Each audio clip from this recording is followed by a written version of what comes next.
I don't want to sound like I'm making excuses or anything, but like your business is in the spotlight. Like even as a young man, any missteps that you had were written about, and it wasn't like, somebody outside of the spotlight doing things, being a kid, growing up, evolving, becoming a man. So what have you learned, or how does it change you? Or like, what thoughts do you have about having your business in the news, especially as a college player or somebody younger who's not the evolved person they're going to be? And it was, for me, it was honestly embarrassing, but it was also like, I was like a rebel, man. Like I rebelled so much against authority,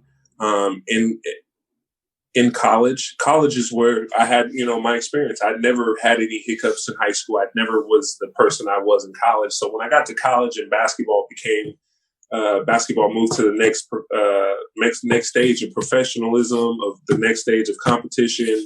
It was a bigger market. So, I didn't handle business, like I didn't do what I was supposed to do at that time. So, man, I suffered. I suffered the consequences for it. And it's just at that time, it was so embarrassing, but I just, like I had to learn to make those mistakes. And whether sometimes there were 2-3 times, it was just that I was just going with the flow of life. I was just doing what I felt was best for me. And that was the complete wrong thing because I had so much help. I had, friends, family, coaches, peers around me that, I just wanted to rebel. I wanted to be me. I wanted to be free. And in doing so, I ruined a chance for me to be somewhere that I'm not. And so, I don't regret anything. Let's get that clear right now. I don't regret anything that I've been through. It sucks. I've lost a lot of money. I've lost a lot of opportunities, but I still gained. I still have so much to be happy for. I still have so much to be positive about and to go forward with my life. I made a few mistakes in the past, and I'm just still learning, man. Like I'm still going on with life. I'm still doing the best I can every day. Right. And that makes me think, like, without those situations you have to deal with, are you that same person? Like, are you evolved if you don't have those missteps and you just, you go on and you're, not to say live like a privileged life by any means, but you don't have to face, I don't want to say failure, but you have to, like, even as a basketball players, you face that all the time, even if you're the greatest. But like you had to get humbled, I guess. And that, like, would you be the same person? That happens real fast. Like you can have everything as possible, everything you've ever dreamed of. You can have basketball, money, wife, car, house, and then like in the instance of a second, it could be gone. Like I've been humbled plenty of times, just in situations of basketball, financial situations, life, relationship. I've literally just been humbled, to the point to where I really had to take a step back and look in the mirror and, really, really look and say like things got to change. Something has to be different. Cause, man, like, it's like having the wind knocked out of you when in certain situations. It's like, I go back to say like about the embarrassment. It's almost like, and another thing is, to me, it's just like, I know I'm a student athlete. I know I'm in the eye, I'm on TV and camera, but,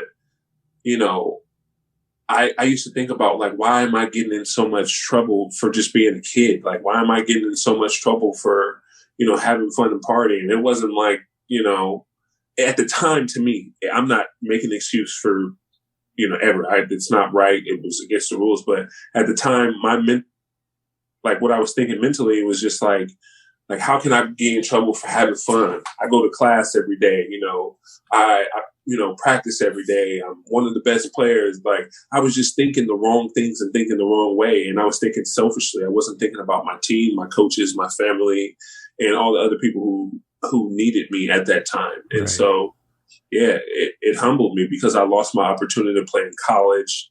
It humbled me again when I lost my opportunity to play for the Lakers and the NBA.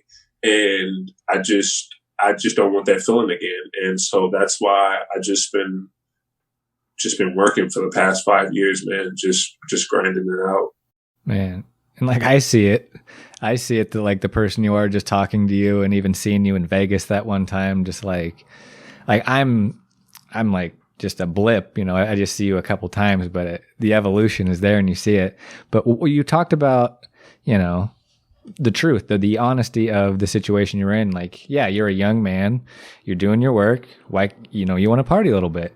That's never talked about. That's never mentioned because I think, there's optics of that. You don't want to come off like you're endorsing it for other players and you have examples of stuff and things like that. You don't want to endorse it. Right. But it's just facts. It's literally, there's not one college campus in America that hasn't had a party, doesn't party, or kids that don't party. It's just, you want to be, I wasn't in college. I wasn't invested in my team. I was invested in everybody. I was invested in the people in the hallways, the janitors, the maids, the coaching staff, the lunch ladies, the gas station. Like, I was involved with everybody. If I seen you make good conversation, hey, what's up? It's just life. I'm that person. So for me, I wasn't invested in my team. I was invested in, the campus life. I was invested in the fraternities, and I was invested in things that just clearly I was not at UW or Fresno State to do, or at the Lake. I just was invested in things in life. And that's where I had to flip the switches, because I love the game of basketball. It's groomed me and it's put me where I'm at. And I really had to take a step back and, do I really love the game, or am I just like, having, wasting time, wasting people's time and money and wasting the spot. So, yeah, man, just been back on and just been on a straight and narrow since then.